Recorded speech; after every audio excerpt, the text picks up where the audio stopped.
What's up, ladies and gentlemen? It's good to see you today on the Speak and See show. We ask you like, subscribe, click that notification button so that when we get information out, you can get information in. We have some news for those of you who are not in the know about what is going on with the policy map. What is a policy map, you may ask? Our government that wants no control over your life whatsoever has put this map together for you. What does it do? It excludes people from getting, right now, a $10,000 EIDL grant for small businesses or a $5,000 supplemental EIDL grant for small businesses. What does this mean for the future? Now, that's a different story. If this policy map is allowed to remain a viable option for our government to choose who gets what and who doesn't, it becomes a much bigger issue and a bigger problem than the one the SBA has right now as far as the small businesses are being left out for getting their money. They have actually placed it into law right now, which means this map decides who gets what in America. If you live in a purple zone, you can get. If you live in a yellow zone, you cannot. That right now is how this map is working. So the map literally becomes a new way of the government to do things, a new way of the government to look at you. Now, small businesses know they're usually the stepping stones, or say the guinea pigs, of how the U.S. government comes to put laws into play over the complete population. They start with small businesses first. And why they do that is because small business owners don't have time to fight. They have time to work. They're trying to move the economy forward. They're trying to grow their business. They're trying to get the United States pumping with money again. They're trying to keep free enterprise in America. So if this map sticks and stays law without we the people fighting back against it, then we might as well segregate this nation right now and choose our sides. And we need to fight against this with all we have.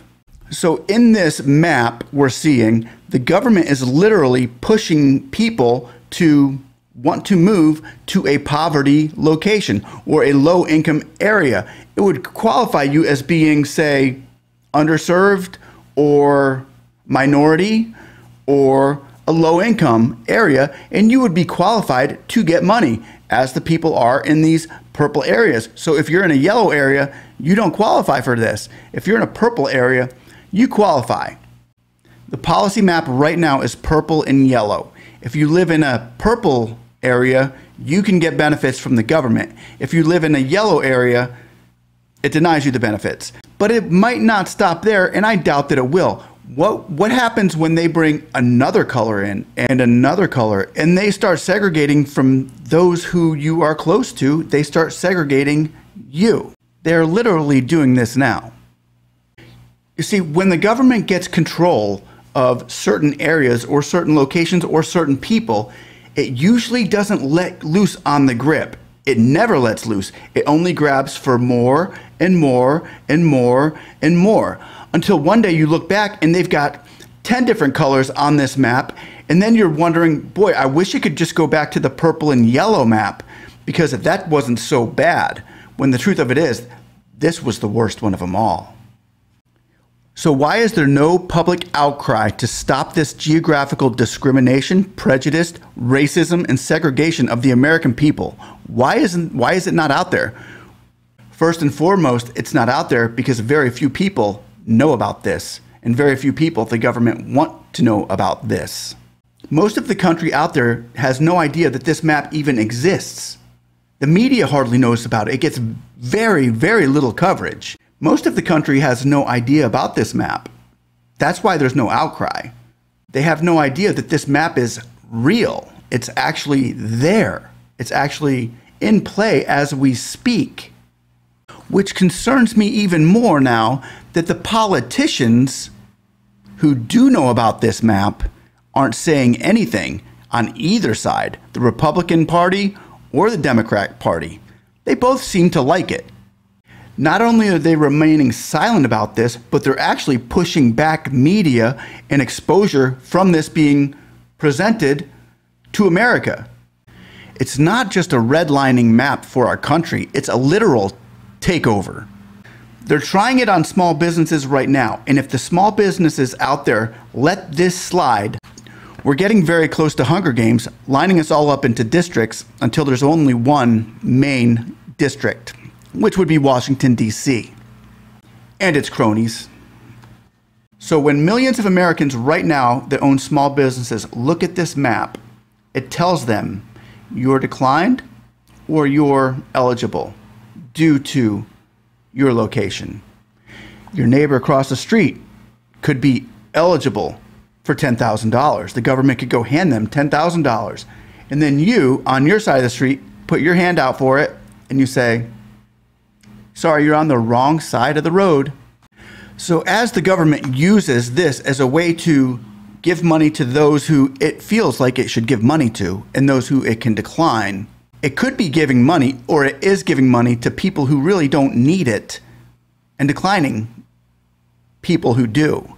Let's remember, guys and girls, it's your money. It's your taxes. The government's literally broke.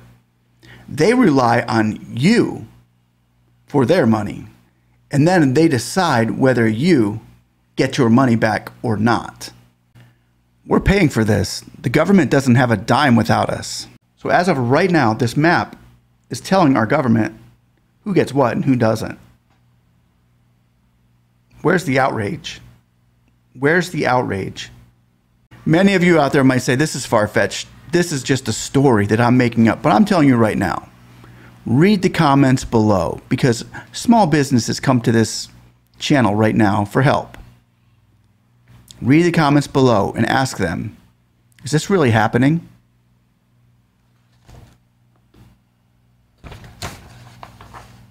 It's happening.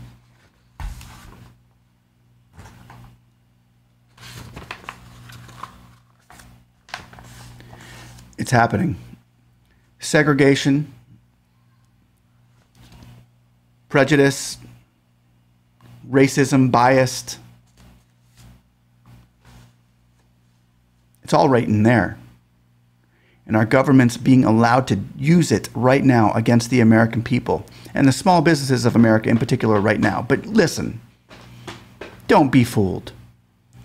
They're starting with the small businesses, but anybody out there watching that's not a small business and think it's not going to affect you because you're not a small, it's going to affect you sooner or later. It will come your way if we let this slide right now. It has to be stopped. We need to contact our politicians and tell them we want this stopped right now. So to a lot of my viewers out there that are watching this saying, Speak, this really isn't breaking news. I know, we know what's going on. We know what's going on, but here's the problem is I might get 3,000 or 4,000 clicks on this video by tomorrow. But what I'm looking to do is get 1 million clicks on this video by tomorrow for those who did not know. To those who, this is breaking news. They didn't know this was happening. We need to get it out there to them. We need to get this out there to the media. We need to get this out there to more than just the small businesses right now, because right now it affects small businesses by is sending them under. It's creating an avalanche of small businesses that are being declined for the EIDL grant. But we need it to be breaking news to those out there who have not heard this, not just the ones who have. With that, like, subscribe, spread this message around, people. We've got to get this thing expunged. We have to get this removed from the United States laws. We have to get it removed from the SBA. We have to get it removed from the even thought of our government bringing this into play against us Americans. Because this is just it's just a baby right now. Let's not let it snowball. Fight.